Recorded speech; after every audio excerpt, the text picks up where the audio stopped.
भाषा और व्याकरण। भाई ये तो आप क्लास नंबर 1, 2, 3 में पढ़ते हुए आ रहे होंगे। इसके बारे में हम थोड़ा सा रिवीजन करते हैं। दूसरों की बात समझना और उनको अपनी बात समझाना ही विचारों का आदान प्रदान करना है।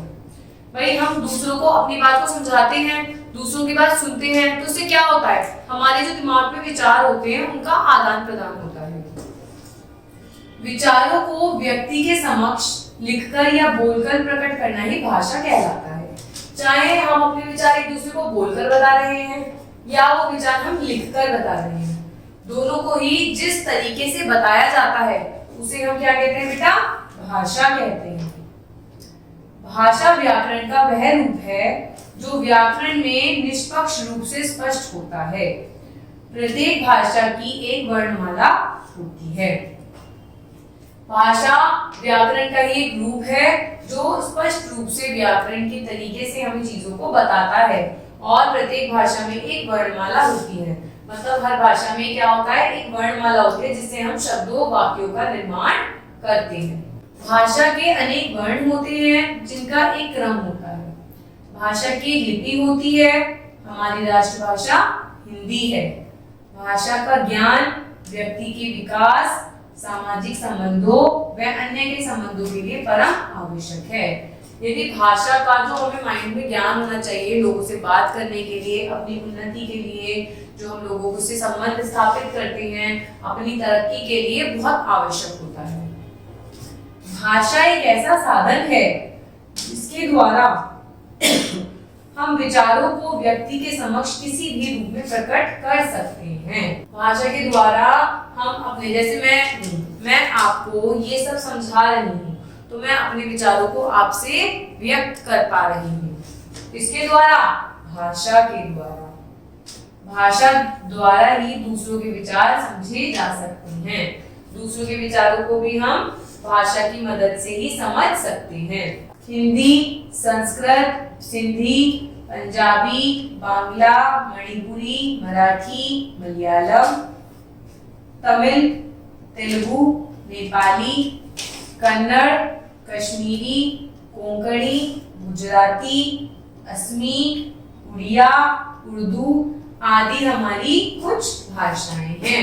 भाषा को हम किसी व्यक्ति के समक्ष बोलकर अथवा लिखकर प्रकट करते हैं। बिल्कुल, या तो हम बोलेंगे, अपनी बात को व्यक्त करेंगे, या फिर हम लिखकर अपनी बात को बताएंगे, जो किसके माध्यम से सिद्ध हो पाएगा, भाषा के माध्यम से। सपोज कीजिए आपको भाषा नहीं आती, तो क्या अपनी बात को आप कह पाएंगे? जो बहुत छोटा बच्चा होता है, न्यूबॉर्न बेबी होता है, उसे बोलना नहीं आता, ठीक है, जब बोलना आता है तो उसे भाषा की मदद से ही तो अपने विचारों को व्यक्त कर पाता है। अपनी भाषा दूसरों को समक्ष प्रकट करने के लिए भाषा के रूपों का ज्ञान होना आवश्यक है। हमें पता होना चाहिए कि भाषा के कितने भेद होते हैं, तभी हम अपनी बातों को, अपने विचारों को दूसरों तक पहुंचा सकते हैं। भाषा के कितने भेद होते हैं बेटा? 2 भेद होते हैं, मौखिक भाषा और लिखित भाषा।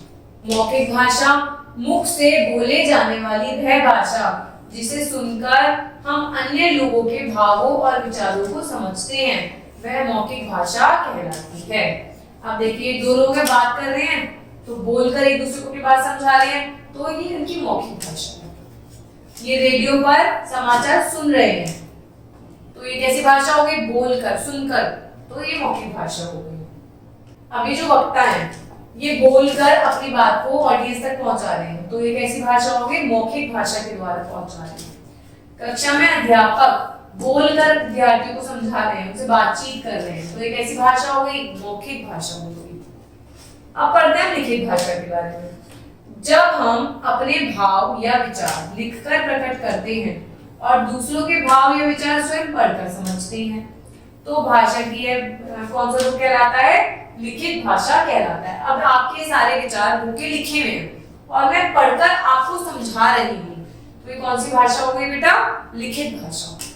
उदाहरण, बालकों द्वारा उत्तर पुस्तिका पर लिखना। वो क्या कर रहे हैं? जो भी इन्हें आता है, जो भी ये पढ़ रहे हैं, लिखकर पढ़ रहे हैं, तो ये कैसी भाषा हो गई बेटा? इनकी लिखित भाषा।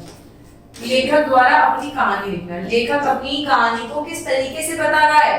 लिखकर बता रहा है, लिखित भाषा के द्वारा बता रहा है। कंप्यूटर पर कीबोर्ड के द्वारा स्क्रीन पर ही क्या कर रही है? कुछ लिख रही है। ये क्या कर रहे हैं, पत्र लिख रहे हैं, अपनी बात को पत्र में लिखकर किसी को बता रहे हैं। अब पढ़ते हैं बेटा हम लिपि के बारे में। जब भी हम कुछ बोलते हैं तो हमारे मुख से अनेक ध्वनियां निकलती हैं। बिल्कुल, हम तो अ की ध्वनि निकली है ना, ध्वनियां निकलती है हमारे मुंह से। इन ध्वनियों के संकेतों को लिखने के लिए कुछ विशेष चिन्हों का प्रयोग किया जाता है। ये जो ध्वनियां हैं उन्हें लिखा भी तो जाता होगा संकेतों को इनके, तो उसे ही हम, इन चिन्हों को ही हम क्या कहते हैं बेटा, लिपि कहते हैं। जिन चिन्हों द्वारा भाषा को लिखित रूप दिया जाता है उसे लिपि कहते हैं। अब देखिए लिपि, हिंदी की लिपि देवनागरी, अंग्रेजी की रोमन, पंजाबी की गुरुमुखी, उर्दू की अरबी और फारसी।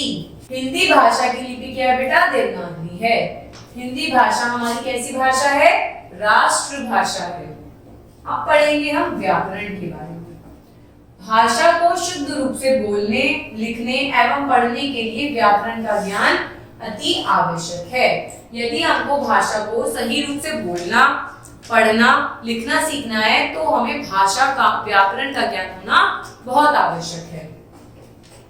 व्याकरण से तात्पर्य भाषा संबंधी नियमों के शास्त्र से है। व्याकरण में क्या होते हैं, नियम होते हैं। जिन शास्त्र द्वारा हम भाषा को शुद्ध रूप से बोलना, लिखना, पढ़ना सीखते हैं उसे क्या कहते हैं बेटा हम लोग, उसे हम व्याकरण कहते हैं। व्याकरण होता है नियमों का समूह जिसके द्वारा हम भाषा को शुद्ध तरीके से पढ़ना सीखते हैं, लिखना सीखते हैं और बोलना सीखते हैं। व्याकरण भाषा के प्रमुख 3 अंग होते हैं। देखते हैं आगे और कौन से अंग होते हैं व्याकरण भाषा के। पहला होता है वर्ड, दूसरा होता है शब्द, तीसरा होता है वाक्य। इसके विषय में हम आगे अध्यायों में बताएंगे, पर मैं थोड़ा बहुत आपको बता देती हूँ।